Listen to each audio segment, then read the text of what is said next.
लेकिन आजकल बीमारी पड़ गई है, हर किसी को वायरल होने का शौक है।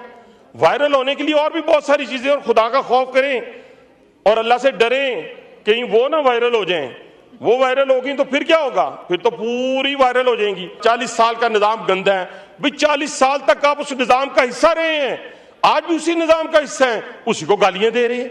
मैं खुद हुकूमती कैबिनेट का हिस्सा हूं कि हमें बड़ा शौक चढ़ा हुआ है कि हम यहां पर बैठ के ब्यूरोक्रेसी को गालम गलोच कर रहे होते हैं, अपनी शोहरत के लिए अपने ही ऐवान पे इल्ज़ाम तराशी कर रहे होते हैं, कभी हम अपने ही निज़ाम को हाइब्रिड निज़ाम कह रहे होते हैं।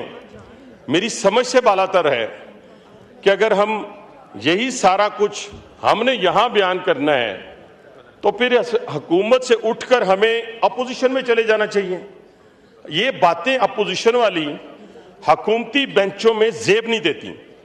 और दूसरा, जनाब स्पीकर, आज तक मैंने कभी नहीं सुना कि मैं रावलपिंडी की बात ये करूं कि रावलपिंडी में इंक्रोचमेंट है और मैं उसका जिम्मेदार नहीं हूं।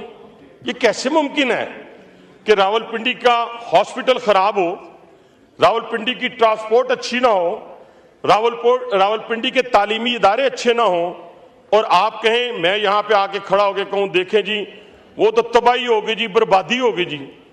अल्हम्दुलिल्लाह आज भी हुकूमत पंजाब के जो इक़दामात हैं उनकी बदौलत मैं रावलपिंडी के अपने स्कूल, कॉलेजेस, अपने हॉस्पिटल्स, अपने ट्रांसपोर्ट, सफाई का निज़ाम, इन सारों को देखते हुए एक पॉलिटिकल वर्कर की हैसियत से, सिर्फ एक पार्टी लीडर की तारीफ के लिए नहीं, आप यकीन माने कि दिल बाग बाग हो जाता है, खुश हो जाता है। आज भी कुछ जाना चाहे मेरे साथ, अभी यहां से गुजरे, मैं उसको रावलपिंडी में लेके जाता हूं।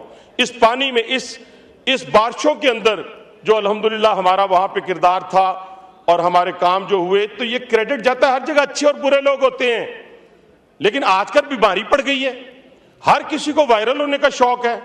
वायरल होने के लिए और भी बहुत सारी चीजें, और खुदा का खौफ करें और अल्लाह से डरें कहीं वो ना वायरल हो जाएं।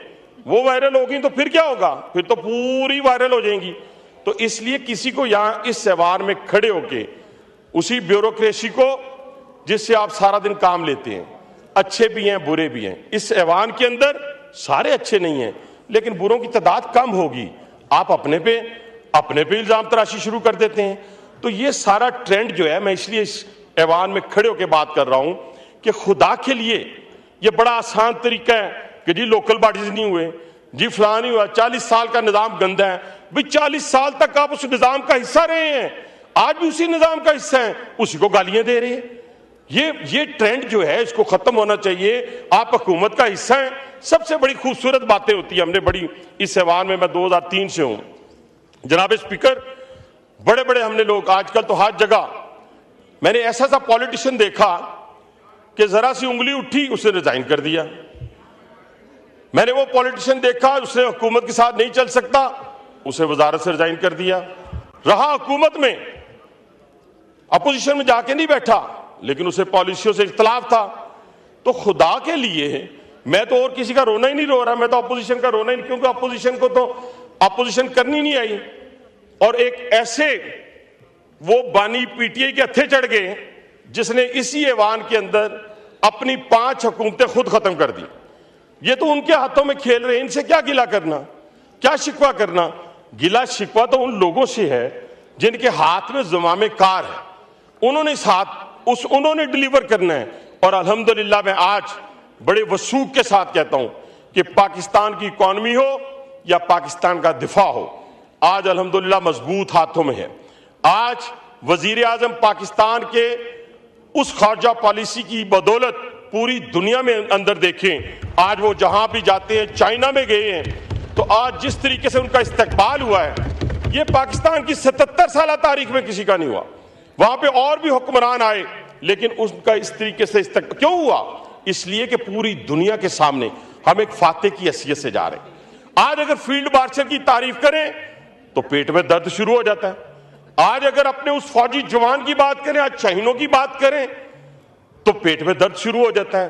और दर्द वालों की हालत देखें, मेरा दिल अफसुर्दा हुआ जनाब स्पीकर, आप भी ये ऐवान भी सुनेगा वाकया।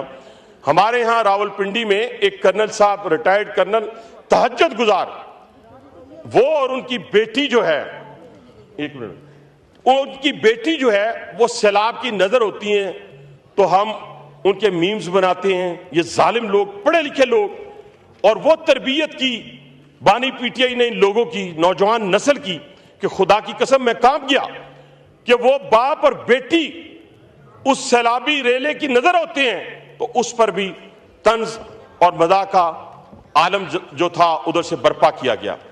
इन गंदगी को रोकने के लिए, इस फुहाशी को रोकने के लिए इक़दामात कर लिए। आज जब फील्ड मार्शल एक तरफ अमेरिका में खड़े हैं, डिप्टी प्राइम मिनिस्टर चाइना में खड़े हैं, प्राइम मिनिस्टर अजरबैजान में खड़े हैं, तो ये खारजा पॉलिसी, वो खारजा पॉलिसी अल्लाह ताला के फजल करम से कि जिसका ख्वाब पाकिस्तान ने कभी देखा भी नहीं था, और उसी खारजा पॉलिसी की बदौलत हमसे कई गुना बड़ा मुल्क जो है वो आज डिफेंसिव सूरत हाल में है। आज मैं कहता हूं कि पूरी दुनिया का ताकतवर तरीन मुल्क जो है और उसके हुक्मरान जो हैं वो बता रहे हैं कि पाकिस्तान ने कितने जहाज गिराए, वो बता रहे हैं दुनिया को, वो हिंदुस्तान को बता रहे हैं कि हाँ तुम्हारे 7 जहाज गिरे हैं। मैं वाइंड अप कर रहा हूं। तो कहने से मुराद यही है जनाब स्पीकर कि हमने इस ऐवान किया है या करते हैं, ये बहुत ही मैं समझता हूं मुकद्दस ऐवान है, और इसकी बदौलत ही आज अल्लाह ताला ने हमें इस पाकिस्तान के अंदर, इस पाकिस्तान के बाहर इज्जतों से नवाजा है। हाँ, हम डिलीवर नहीं कर सके अपने हलके के अंदर, तो वो रोना किसी और पे डालने की बजाय अपनी जिम्मेदारी कबूल करें, अपने गिरेबानों में झांकें और उस मेहनत को और उस स्ट्रगल को जो दिन रात वजीर आजम पाकिस्तान की तरफ से होती है या वजीर आला पंजाब की तरफ से होती है, उसको डिस्क्रेडिट करने की कोशिश ना करें सिर्फ अपने वायरल होने। और मैंने तो आज तक जनाब स्पीकर, मैंने आज तक हमारे यहाँ भी बड़े बड़े हमने कॉन्ट्रैक्टर्स देखे, ठेकेदार देखे, काम करवाए। हम वो शख्स खड़ा है जिसने मेट्रो पिंडी इस्लामाबाद में चेयरमैन था, जो बड़े बड़े ये रावलपिंडी इस्लामाबाद के ब्रिजेस, हॉस्पिटल्स 300 बेड के 3 बनाए, बड़े बड़े हॉस्पिटल। ये राजा प्रोफेसर बैठे हैं, रावलपिंडी से ताल्लुक है, और मेरी बहन तायरा औरंगजेब साहिबा बैठी हैं। हमने बनाए, हमने तो काम लिया, क्वालिटी काम लिया। हमने तो किसी को ब्लैकमेल नहीं किया, किसी कॉन्ट्रैक्टर को ब्लैकमेल नहीं किया, किसी को हमने ये नहीं कहा। अब भट्टू साहब आप बोलना चाह रहे हैं, आपके पॉइंट ऑफ जी, माइक खोलें, वाइंड अप करें, आखिरी वाइंड अप करें। किस कॉन्ट्रैक्टर की जरूरत है जनाब स्पीकर कि वो रावलपिंडी में सब स्टैंडर्ड काम करके पेमेंट ले जाए? सवाल ही पैदा नहीं होता। ना लेके गया है, ना लेके जा सकता है। इसलिए कि ये साफ होना चाहिए, इसलिए कि बुग्ज नहीं होना चाहिए, इसलिए कि अपनी अना की खातर, अपने आधा किलो गोश्त की खातर पूरी भैंस ज़िबा करने की कोशिश नहीं होनी चाहिए। तो इसलिए मैं कहना चाहता हूं कि इंशाअल्लाह ताला ये बातें, ये अवाम की नुमाइंदगी, ये अपने लोगों की नुमाइंदगी इंशाअल्लाह जारी और सारी रहेगी। जो हक होगा, सच होगा, अल्हम्दुलिल्लाह पहले भी हक और सच से नहीं डरे, और 25 साल कैद को अपने गले से लगाकर कैद में